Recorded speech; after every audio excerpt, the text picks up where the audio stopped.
Well, welcome back, everybody. Here's my international TD14 parts tractor. I figured I'd make a how-to video on trying to get one of these international A injection pumps working. Not a ton of info on YouTube or videos of them anywhere on the internet, so I figured kind of do a walkthrough of one of these. I'm not 100% familiar with them myself, but I do know a little bit about them, so maybe I might be able to help a few of you other guys out. I know with this style pump, we have to remove these injector lines to access the, there's a block right in here, like a plunger assembly, lack of a better term. I'm not exactly sure what the correct term is for that.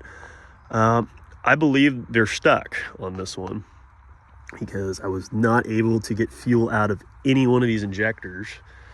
I was able to there's a fuel shutoff that you could access in here for the rack, and it was stuck. I was able to work it back and forth, get a little penetrant oil on it, and now it moves with this, so that's good. My previous video, I showed you guys that I got this thing running on gas, and man, this thing ran really good. It hit on all 4 cylinders very well. No blow by. Had to file the points, which you access right here. It's got a magneto on it, and whenever I fire up one of these tractors, I always remove the grounding wire off. Normally these things don't work in the intake manifold. One less thing to fight when you're trying to get one of these things started for the first time. But yeah, we filed the points, which you access by taking the cap, rotor, and there's 3 screws right here, and just kind of work it off. This one was a little stuck, but it came right off immediately. And this thing ran really good. It ran really good, didn't have any blow by, made good oil pressure, which was really shocking considering I have no idea how old that oil is. But other than that, we'll start working on this. And I'm not, like I was saying, I'm not super familiar with these. I've definitely had my fair share of problems. I've had them off. I've had pretty much every problem you could have with one of these injection pumps. Like, I prefer the Bosch American pumps myself. Usually these things have a leak somewhere in the pump right here. This is kind of the fuel pump, and they fill up full of diesel, and they push a bunch of diesel in your crankcase and cause all kinds of problems.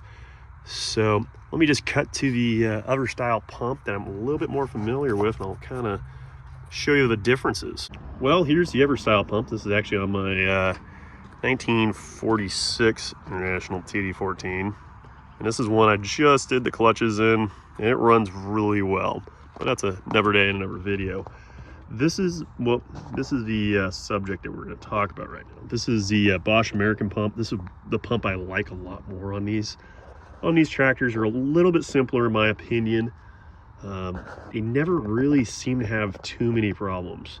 I've never heard of one, where the fuel pump and seals go bad and push a bunch of diesel into the crankcase and having problems. The only problem I've ever heard of and seen is on my TD18, where when I first got it, it sat for 20 years, and some of the plungers were stuck in it. And the way you access them is right here, and it's very easy, very user-friendly.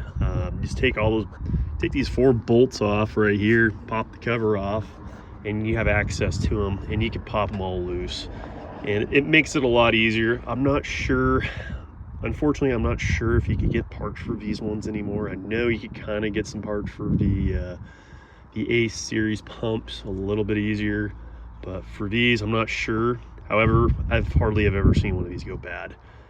I have limited experience with them, but I know for a fact this pump has ran on neglect for a very long time, and it still functions very well, and it always fires up, always runs good, always runs smooth. So I do prefer those. I've seen a lot of conversions of these tractors, the TD18s, TD14s, where they take this pump off and put them on the newer tractors. I don't think these ones can turn as many RPM. I don't think you could turn them up like you can the A pumps, but that's all right. I'd rather kind of keep them stocked. I mean, you don't really want to put too much more power to them, considering these heads crack very easily. So let's cut back to the other injection pump. All right, update here. We got the fuel lines all off. Everything's all off here. I tried to get this line here. It's caused me a little bit of an issue. I can't take this cover off on the tractor, so we're gonna have to take the whole pump off, which isn't that big of a deal. It's 5 bolts. Got 2 here, exposed here, exposed here, and then the other ones are right here, here, and then there's one on the bottom, and you have to take the gear off right here. Not a big deal. Definitely a few little marks here and there, and it'll probably take me about 20 or 30 minutes or so to take this all apart. I just had this cover off the side. I think the fuel shutoff's pretty stuck, so it's just gummed up. This pump's probably fine. It's just, like I said, it's just a little gummed up with some old fuel, so we'll take a look. Little update here. I got it all the way down. I got the cover off. So, little note for any of y'all try this. This is a little bit different than a TD6 and TD9. I've had an injection pump off a TD6. These will fall off. These timing gears for the injection pump. Like once I loosen up these bolts here, this is how you time the injection pump. It just kind of wedges against the timing gear. It will fall off. You will have to retime it. There are marks on the timing gear on the engine itself. It's a little bit of a pain. It's a little bit of a hassle. So I have the book and everything. It has all the marks. But just be very careful doing this part. I'm probably gonna break all these loose first. There's these two here. You can see the thread sticking out here. And there's one on the other side, and then there's one on the bottom. It's a nut on the bottom. These are actual bolts. So I'll break those 3 loose, and this one's already broke loose. I just need to back it out all the way, and then I'll do the timing mark, which I'll probably take a picture. Let's take a look in here what the degree is. What we got? Right on 0. Yeah, it's like maybe 1 degree or so. Looks like it might be on 0. All right, but that's just a little update on this. So unfortunately, I wasn't able to get my socket in these holes right here. It's a 9/16 in here. These are all 9/16. So I decided to make a little mark right here on my timing gear in case something happened, if it did slip out or whatever. Just a little bit of a backup plan, make it a little easier than trying to be bent over in here looking for timing marks on these timing gears. It's definitely not a fun job, but you know, that's the way you have to do it sometimes. So I was having a heck of a time with the getting my socket in here for this last bolt. So I just made a couple marks right here, had another mark somewhere else. So this was the last bolt right here. Just couldn't quite get it with it on there. So I'll have it out here in about a second or two. All right, we got the injection pump all off. It's a little tight, tore the gasket unfortunately, but wasn't too big of a hassle to get it off. I'm gonna go inside now and we'll start trying to figure out what's going on with it. All right, well, I found the problem.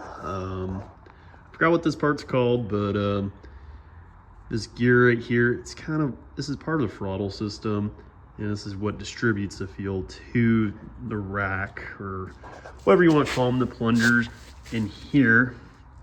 As you can see now, this rod here, this is where this whole assembly sits. This rod here now moves back and forth very freely, has no problem, absolutely no problem moving around now. But this one here is kind of just, I wouldn't say seized up, it's just gummed up with old fuel. So I'll let it soak a little bit and see what we got and see how it looks in the morning. So all right, well, I'm gonna make a second video about me putting it all back together, and we'll see if we get it fired up. All right, thanks for watching, guys. Please like and subscribe.